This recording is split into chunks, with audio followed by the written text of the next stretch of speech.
शीरीं जो कि अपनी हरकतों से बाज नहीं आ रही, राफ़े और अरीशा का हँसता-पसता घर बर्बाद करने की प्लानिंग शुरू कर देती है।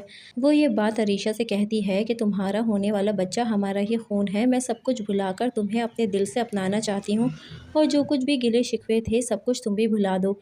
यहाँ पर शीरीं अरीशा को एतमाद में ले लेती है और ऐसा ज़ाहिर करती है कि वो राफ़े को कबूल कर रही है सिर्फ़ उसकी खुशी की वजह से और आने वाले बच्चे की वजह से वो सब कुछ भुला रही है, लेकिन ऐसा बिल्कुल भी नहीं होता।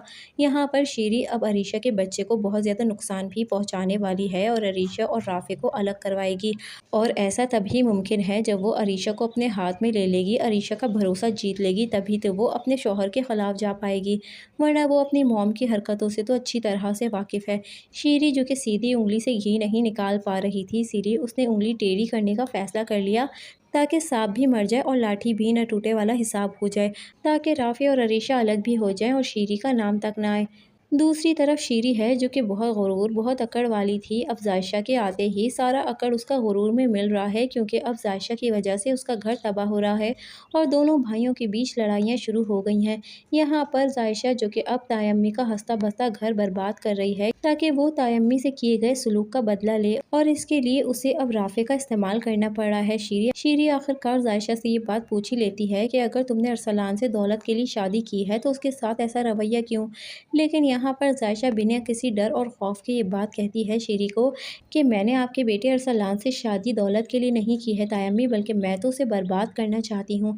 यहाँ पर ज़ायशा साफ-साफ ये बात तायम्मी से कह देती है कि उसने अरसलान से शादी सिर्फ़ और सिर्फ़ उसे बर्बाद करने के लिए की है और इस घर का सुकून ख़राब करने के लिए।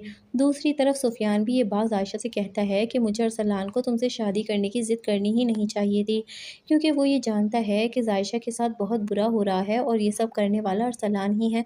अरसलान जो कि ज़ायशा से शादी तो कर लेता है, लेकिन फ़िज़ा के चक्करों से बाज नहीं आता। एक दफ़ा फिर फ़िज़ा के पास पहुँच जाता है और उसका एतमाद जीतने की कोशिश करता है। फ़िज़ा से यही कहता है कि फ़िज़ा, मैं तुमसे पहले भी मोहब्बत करता था और आज भी मोहब्बत करता हूँ। फ़िज़ा, तुम सिर्फ़ मेरी हो, जो कुछ भी हुआ उसे भुला दो, क्योंकि मैं तुम्हें कभी भी धोखा नहीं दे सकता।